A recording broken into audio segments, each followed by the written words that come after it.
오늘 말씀의 제목은 행복한 가정 만들기입니다.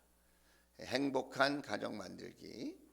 오늘 이런 제목으로 같이 말씀을 나누고 또 우리가 기도 제목 삼기를 원하는데, 한 주간 동안 오늘 들은 말씀대로 기도하면서 실천해 볼 수 있는 저와 여러분 될 수 있기를 주의 이름으로 축복합니다.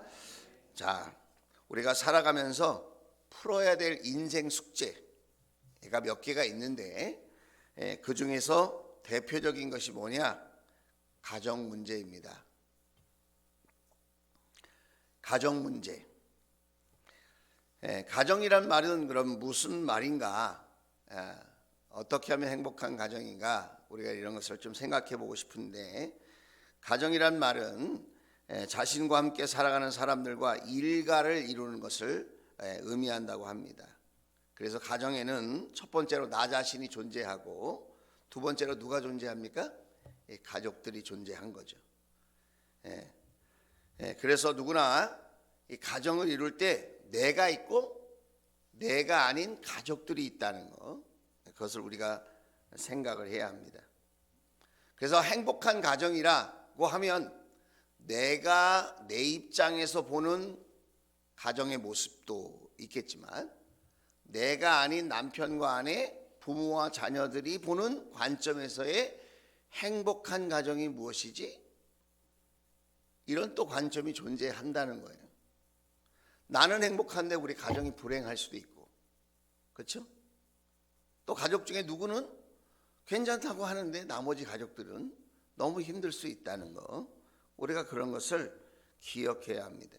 그래서 가정의 행복과 불행에 대해서는 자기 기준만으로 판단할 문제가 아니다.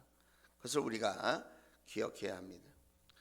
가정과 함께 우리가 가정에 대해서 이야기할 때 가족이라는 말을 많이 쓰는데, 그것은 혈연관계, 인연로 연결된 친족 집단을 의미합니다. 그런데 또 이 가족이라는 말을 쓸 때에 우리가 다른 말을 또 쓰는데, 그것을 뭐라고 그러냐면 식구라는 말을 쓰죠. 식구. 한 집에서 함께 살면서 끼니를 같이 하는 사람, 그런 사람을 식구라고 합니다. 한 지붕 아래 살고 있습니다. 거기에 가족들이 모여 있습니다. 식구가 되어서 같이 밥을 먹습니다. 그런데 생각은 각자 다릅니다. 그래서 갈등이 있을 수 있고 서로에게 상처와 아픔을 주기도 합니다. 사랑이라는 이름으로 시작해서 상처와 아픔으로 끝날 수 있는 관계, 그것이 가족이고 식구라고 말할 수 있다는 것입니다. 그래서 우리가 이 가족 안에 부부가 있고 부모가 있고 자녀가 있고 형제 자매들이 있는 거죠.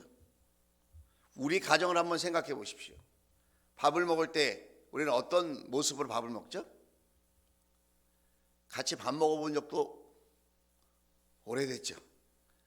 요즘 어버이날 또 뭐 어린이날, 그래서 혹시 오랜만에 같이 밥을 먹었을 수도 있겠습니다.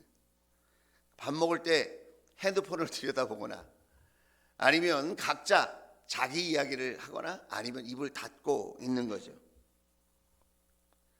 따뜻하게 서로에게 관심을 기울이면서 그렇게 다정하게 밥을 먹어본 그때가 언제인지 생각이 잘 나지 않는 분들도 계실 것입니다. 어쩌면 우리 인생 속에서 가장 따뜻하고 가장 사랑스럽고 가장 후회가 남지 않는 관계여야 하는데, 올해는 한 가족으로 한 식구로 살면서도 원수처럼 살아갈 때가 종종 있는 것 같습니다. 그래서 우리는 어떻게 하면 행복한 가정을 이룰 수 있겠나? 제가 여러 가지 말씀도 보고 책도 보고 또 여러 분들의 강연도 제가 한번 들어봤는데, 심리학적으로 상담학적으로 얼마든지 얘기할 수 있어요. 그러나 우리에게 필요한 것은 심리학적인 관점 또 상담학적인 관점에서 이야기하는 것도 도움이 되겠지만, 성경은 우리에게 뭐라고 말하고 있는가?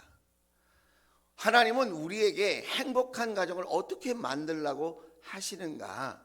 우리가 그것을 한번 오늘 말씀 속에서 발견해내고 또 실천할 수 있다면 우리의 가정이 더 행복해지지 않을까, 그런 소망을 가져봅니다.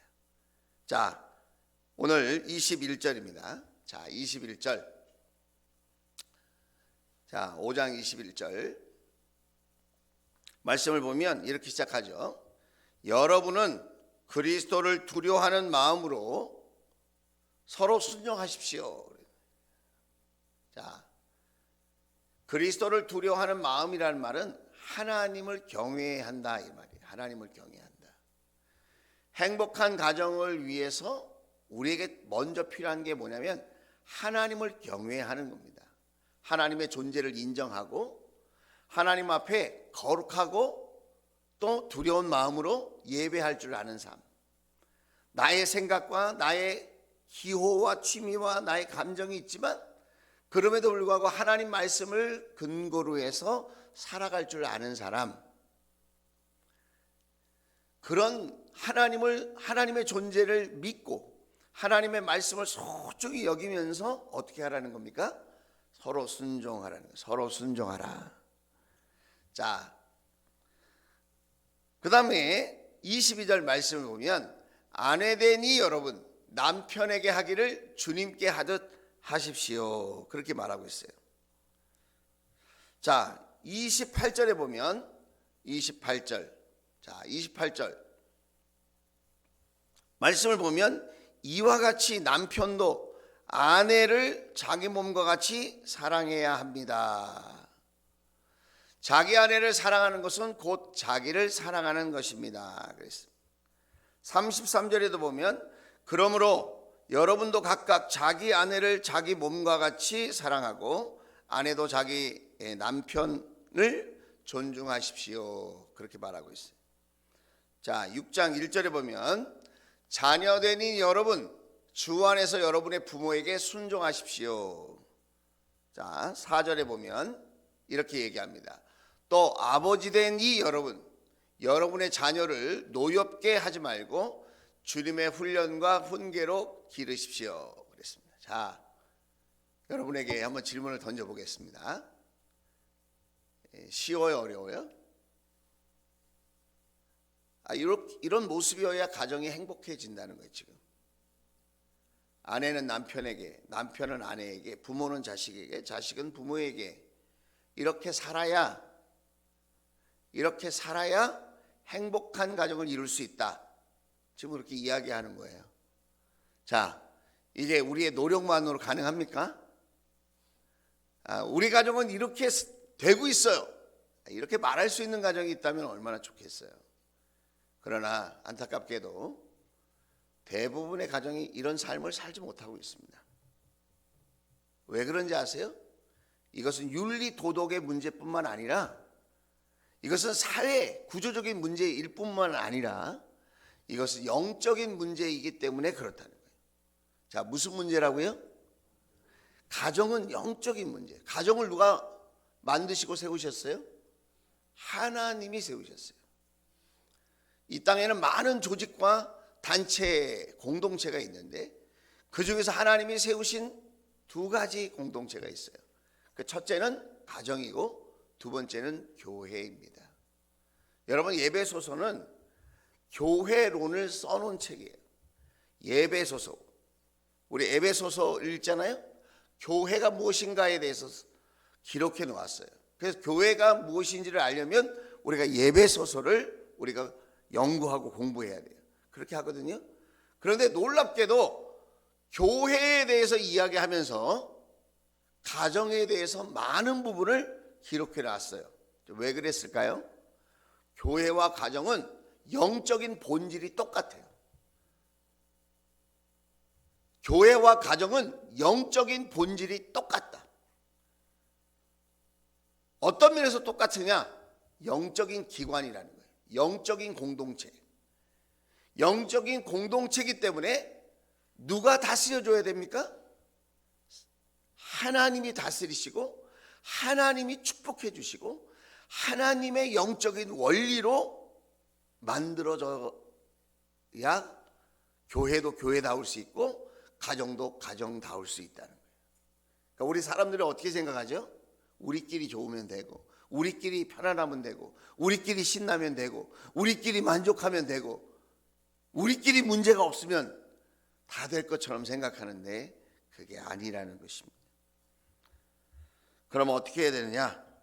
여러분,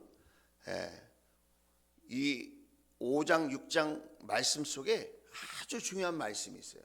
그게 뭐냐? 자, 5장 8절입니다. 5장 8절. 여러분이 이전에는 어둠이었으나 지금은 주님 안에서 빛입니다. 빛의 자녀답게 사십시오. 그래요. 자, 예수님을 영접해야 된다는 거예요. 여러분 가운데 아직 예수님을 영접하시지 못한 분이 계시다면, 아직도 구원의 확신이 없는 분이 계시다면 여러분 기억하셔야 돼요. 여러분의 주인을 바꿔야 돼요. 우리가 예수님을 영접하기 전에는 어둠의 왕이 우리의 인생의 주인 노릇을 합니다. 그래서 우리는 밝은 쪽보다는 어두운 쪽에 끌려요. 항상 부정적이고 어둡고 세상적이고 육신적이고 마귀적이고 이런 것에 우리 마음이 막 끌려요. TV 뉴스를 보면 70-80%가 부정적인 소식을 전합니다. 거기에 미담이라든가 밝고 환한 그런 소식을 말하지 않아요. 왜 그러죠? 그러면 시청률이 안 나와요. 왜 그러죠? 사람들의 마음속이 어둡기 때문에 그래요. 오늘 분명히 말합니다. 여러분이 전에는 어둠이었으나 지금은 주님 안에서 빛입니다. 우리가 예수님을 영접해서 예수님이 우리의 삶의 주인이 되실 때에 우리는 빛 대신 그 하나님 은혜 안에 빛의 자녀로 살 수 있게 된다는 거예요. 자, 저는 여러분이 예수님을 영접한 놀라운 은혜가 있게 되기를 주의 이름으로 축복합니다. 자, 그런데 이 말씀과 더불어서 18절 말씀입니다. 자, 같이 읽겠습니다. 시작. 술에 취하지 마십시오. 거기에는 방탕이 따릅니다. 성령의 충만함을 받으십시오. 이렇게 빛의 자녀가 되는 것만으로 충분하지 않고 우리는 뭘 받아야 된다고요? 성령의 충만함을 받아야 된다. 성령의 충만함. 성령의 충만함을 받아야 해요. 술 취하지 말라. 이 술은 세상 문화의 대표적인 것을 얘기하는 거예요. 술 취하지 말라는 말은 세상 악한 문화에, 하나님을 떠난 문화에 취하지 말라는 거예요. 그것은 혼란과 방탕과 어둠과 거짓을 낳는다는 거예요. 거기에는 방탕이 따른다. 내가 요즘 무엇에 이끌리는가를 좀 보세요. 성령의 충만함을 받으라는 거예요. 왜요? 성령 충만한 그 일에 우리의 가정이 행복해질 수 있는 비결이 있고, 우리의 사회생활이, 우리의 인생이 행복해질 수 있는 비결이 담겨 있기 때문이라는 거예요. 자, 여러분에게 질문을 한번 해볼게요. 여러분은 성령 충만 받은 것을 어떻게 아십니까? 여러분은 성령 충만하신 것 같아요? 성령이 안 충만한 것 같아요?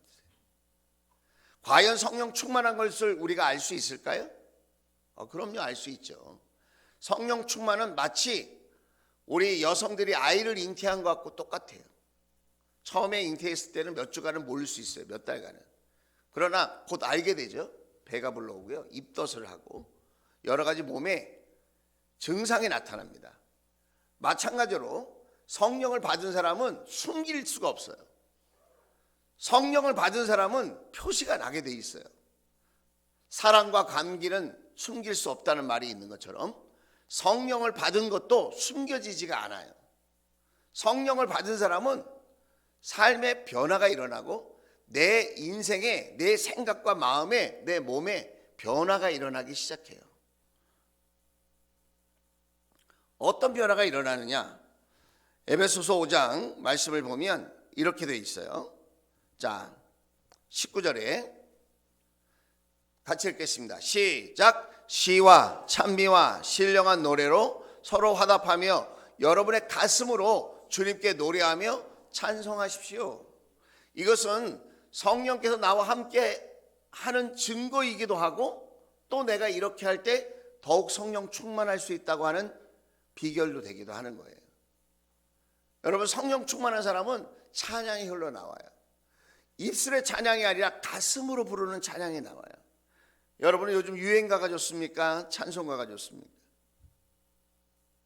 세상 노래가 좋습니까? 아니면 찬송가가 좋습니까? 여러분은 세상을 높이는 자리에 많이 가 계십니까? 아니면 하나님을 높이는 자리에 많이 가 계십니까? 성령 충만하면 자기도 모르게 세상과는 멀어지고 세상의 노래는 내려놓고 하나님을 높이고 찬양하는 자리, 하나님을 높이고 찬양하는 삶으로 변화되게 돼 있다는 거예요. 그런 은혜가 있기를 주의 이름으로 축복합니다. 성령 받은 사람은 숨겨지지가 않아요. 자, 20절. 자, 같이 읽겠습니다. 시작. 모든 일에 언제나 우리 주 예수 그리스도의 이름으로 하나님 아버지께 감사를 드리십시오. 그랬습니다. 성령 충만한 사람은 숨겨지지가 않아요. 언제나 감사가 나와요. 자, 모든 일에 언제나 그랬잖아요. 좋은 일이든 나쁜 일이든 기쁜 일이든 슬픈 일이든 내 마음대로 되든 내 마음대로 안 되든 언제나 예수 그리스도의 이름으로 하나님 아버지께 감사를 드리게 된다는 거예요. 어떻게 그렇게 하죠? 성령 충만하니까 안 되는 일을 통해서는 하나님께서 기도 제목으로 나에게 주시는 것으로 받아들이고, 잘 되는 일에 대해서는 하나님이 함께 하심으로 하나님께 영광 돌리는 감사의 제목으로 삼도록 도와주시는, 지금 안 되는 일은 하나님이 하나님의 방법으로 언젠가는 잘 되게 해주시겠지, 나에게 도움이 되신다면 하나님께서 반드시 나에게 그 일을 경험하게 하실 거야. 그러나 그게 나에게 필요 없다면 영원히 나에게서 관계없는 일이 되겠죠. 하나님의 주권을 믿는 거예요. 하나님의 다스리심을 믿는 거예요. 여러분, 되는 대로 사는 게 아니고, 감사라고 하는 것은 하나님의 주권, 하나님의 다스리심, 하나님의 통치를 믿는 거예요. 잘 되게 하실 때에도 하나님의 뜻이 있고, 안 되게 하실 때에도 나를 향한 하나님의 선하고 좋은 뜻이 계시다. 할렐루야. 예. 그래서 감사를 드리는, 성령 충만한 사람은 얼굴에 감사가 있어요. 감사의 말이 있어요. 자, 21절. 성령 충만한 사람은 숨겨지지가 않는다 그랬죠. 성령 충만한 사람은 드러나게 돼 있어요. 자, 5장 21절이에요. 같이 한번 읽어볼까요? 시작.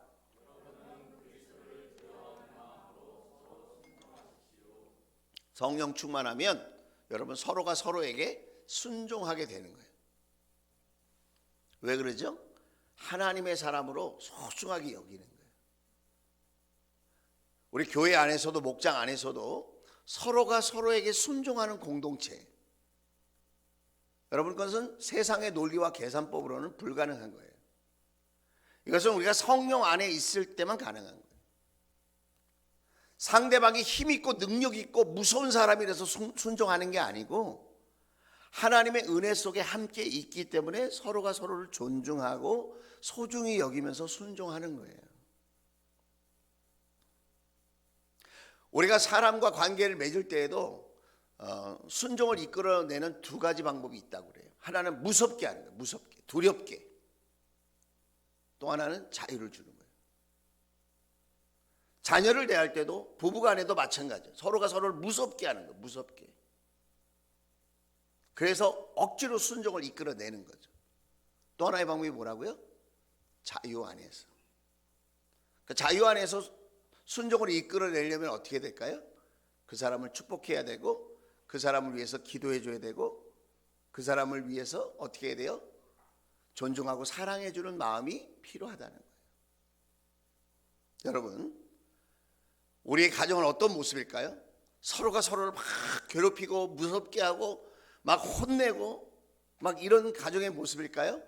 서로에게 축복하고 사랑으로 대해주고 존중히 여겨주고 자유롭게 판단하고 결정할 수 있도록 기회를 주고,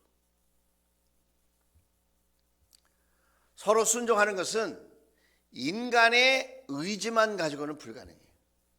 그래서 여러분 5장 18절 말씀이 있고 나서 그 뒤에 쭉 이런 말씀이 있는 거예요. 자, 5장 18절 말씀이 어떤 말씀이었죠? 자, 다 같이 한번 읽어봅시다. 시작. 술에 취하지 마십시오. 거기에는 방탕이 따릅니다. 성령의 충만함을 받으십시오. 여러분, 성령의 은사를 한번 생각해 보세요. 성령의 열매들을 한번 생각해 보세요. 그것은 성령 받으면 우리가 초자연적인 사람이 된다, 그걸 말하고 있지 않아요. 그것은 공동체, 우리 교회 공동체를 섬기고, 우리 가정을 섬기고, 여러분 우리 목장을 섬기고, 이 세상을 섬길 때 필요한 은사와 열매들이에요. 저도 처음에는 성령 충만해서 능력 있는 사람, 초자연적인 은혜가 있는 사람이 되고 싶었어요. 저도. 그래서 막 산에 올라가서 막 소나무를 붙들고 막 기도해 본 적도 있고, 바위 위에 올라가서 세상을 바라보면서 주여 나에게 능력을 주세요, 그러고 막 그냥 일주일에 한 번씩 삼각산에 올라가서, 도봉산에 올라가서 막 이렇게 기도도 해보고. 그런데 성경을 보니까 진짜 성령 충만이 뭔지 아세요? 내 가정을 행복하게 만드는 거예요. 내 주변에 있는 사람을 행복하게 만들어주는 거예요.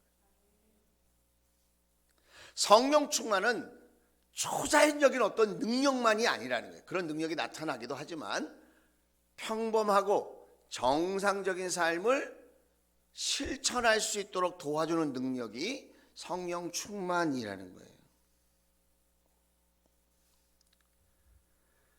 그래서 성령 충만한 사람은 어떻게 살아가느냐 말씀을 보면, 오늘 다시 말씀이에요. 자, 22절 보면, 자, 에베소서 5장 22절, 거기 보면 아내되는 여러분 남편에게 하기를 주님께 하듯 하십시오. 아내가 어떻게 하냐면 성령 충만해서 남편에게 어떻게 한다고요? 주님께 하듯 한다는 거예요. 내가 주님을 사랑하듯, 주님의 사랑을 받아서 내가 여전히 주님을 사랑하듯, 내가 주님을 신뢰하고 사랑하듯, 그렇게 내가 사랑한다는 거예요.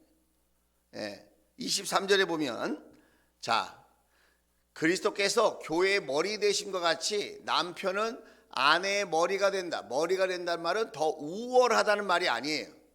질서상 한 몸이지만 질서상 존중해줘야 된다, 그 얘기를 하는 거예요. 존중해줘야 한다. 주님 안에서 그렇게 하라는 겁니다. 바로 그리스도께서는 몸의 구주이시다. 예수 그리스도 안에서 영적인 질서를 생각하면서 내가 남편을 존중해 주라는 거예요. 주 안에서. 자, 24절. 자, 24절 말씀을 보면, 교회가 그리스도께 순종하듯이 아내도 모든 일에 남편에게 순종해야 합니다, 그렇게 얘기했어요. 자, 그 다음에, 자, 아까 28절 말씀드렸죠? 자, 28절. 이와 같이 남편도 아내에게는 순종하라고 그랬지 아까. 예. 근데 남편도 아내를 자기 몸과 같이 사랑해야 합니다. 강조하는 건 한 몸이라는 거예요. 한 몸. 그 다음에 뭐라 그러죠? 자기 아내 사랑하는 것을 곧 자기를 사랑하는 것입니다. 자기 아내를 사랑하는 것은 곧 자기를 사랑하는 것입니다. 29절에 자기 육신을 미워한 사람은 없습니다. 누구나 자기 육신을 먹여 살리려고 돌보기를 그리스도께서 교회를 그렇게 하시듯이 합니다. 사람이 아닌 것 같아도 다 자기가 자기 몸을 돌본다는 거예요. 밥을 먹고 약을 먹고 운동을 하고 아니면 생활을 하는 모든 것들이 자기 몸을 돌보는 거라는 거예요. 그 자기 몸을 돌보듯이 어떻게 하라는 거예요? 아내를 돌보라는 거예요. 마치 그리스도께서 교회와 그리스도가 한 몸 하나 된 것처럼 돌보시는 것처럼 우리도 그렇게 돌보라는 거예요. 어떻게 이렇게 할 수 있다고요? 성령 충만하면 할 수 있다는 거예요. 어떻게 이렇게 할 수 있다고요? 성령 충만하면 그렇게 할 수 있다는 거예요. 아내는 남편에게, 남편은 아내에게 성령 충만하면 이렇게 순종해주고 사랑해주고 순종해주고 사랑해주고 그렇게 행복한 가정을 만들 수 있다는 거예요. 할렐루야. 그래서 함께 신앙생활하는 게 얼마나 중요한지. 함께 기도하고 함께 성령 충만 받는다는 것이 얼마나 소중한 일인지. 여보, 그렇게 좀 하지 마. 그렇게 말하면 안 돼. 그렇게 행동하면 안 돼. 이런 말이 필요할 때도 있겠지만 그것으로 충분하지 않다는 거예요. 같이 주님 은혜 안에 성령 충만하기를 우리가 사모할 수 있게 되기를 주의 이름으로 축원을 드립니다. 자, 6장 말씀을 보겠습니다. 6장 보면 부모와 자식 간의 이야기도 써 있어요. 6장 1절. 자녀되는 여러분, 주 안에서 여러분의 부모에게 순종하십시오. 이것이 옳은 일입니다. 참 옳은 일이라고 성경이 아무리 얘기를 해도 이 세상은 지금 어떻게 돌아갑니까? 부모에게 순종 안 하는 방향으로 돌아갑니다. 지금 학교 선생님에게 순종 안 하고 부모에게 순종 안 합니다. 그래서 결국 하나님께도 순종 안 하는 그런 자녀들이 많아지고 있다는 거예요. 너무 슬픈 일이 아니겠어요? 부모에게 순종하지 않는 세대에 우리가 살고 있다는 거예요. 그럼 어떻게 하면 우리의 자녀들이 부모에게 순종하는 자녀들이 될 수 있을까요? 그 자녀들도 성령 충만한 자녀가 되도록 예배를 소중히 여기게 하고 하나님 앞에 말씀을 붙들고 기도하는 자녀가 되게 하는 겁니다. 저를 보세요. 자, 2절. 내 부모를 공경하라고 하신 계명은 약속이 딸려 있는 첫째 계명이다. 하나님의 말씀, 명령이라니까, 명령. 자, 3절에 내가 잘되고 땅에서 오래 살 것이다 하신 하나님의 약속이다. 약속. 하나님의 약속이 달려 있는데 우리는 그렇게 살기가 쉽지 않아요. 저 자신도 보면 정말 효도하고 싶은데 그렇게 되질 않고, 순종하고 싶은데 그것이 내 마음대로 되지 않는 거예요. 그것은 잔소리로, 훈계로만 되지 않는다는 거예요.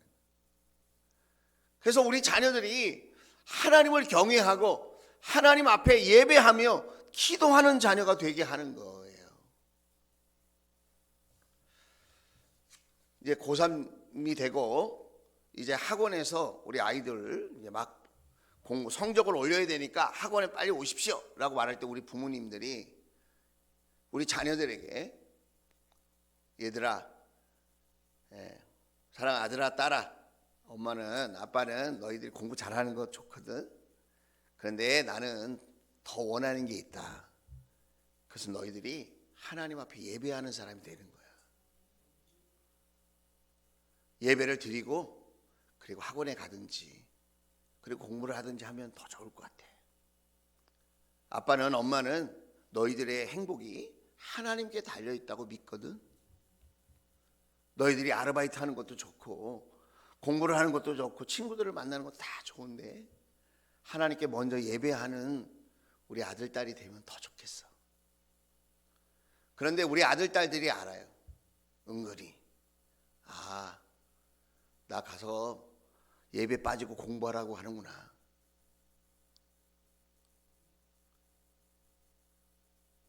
아르바이트 하기를 더 원하는구나. 애들이 모를 것 같아요? 애들이 더 잘 알아요. 우리 남편과 아내도 마찬가지예요. 내 속마음을 더 잘 알아요. 우리 가족들이. 얼굴 표정만 보면 아는데 그걸 모르겠어요. 4절 말씀에도 보면 이렇게 얘기하고 있어요. 또 아버지 된 여러분의 자녀를 노엽게 하지 말고 주님의 훈련과 훈계로 기르십시오. 하나님의 말씀과 기도로 예배 생활을, 목장 생활을 하게 함으로 잘 신앙 안에서 훈련되게 만들어 주라는 거예요. 여러분, 그런 은혜가 있기를 주의 이름으로 축원을 드립니다. 그런데 이것이 세상의 가치관과 논리와 계산법으로는 불가능해요. 이게. 어떻게 가능하다고요? 성령 충만해야 됩니다. 말씀과 기도로 우리가 성령 안에서 무장되어야 한다는 거예요. 그렇게 우리가 성령 충만하면 여러분, 우리의 가정은 행복해지지 않기를 바라도 행복하게 되어질 줄로 믿습니다. 돈으로 행복해질 수는 없어요, 여러분. 세상의 권력과 성공으로 행복해질 수 없어요.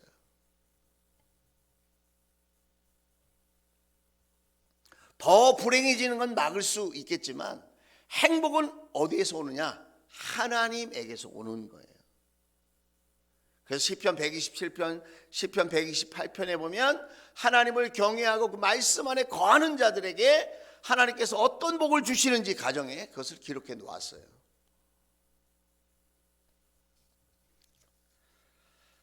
저는 이렇게 운전을 하다가 이런 이야기를 듣게 됐어요.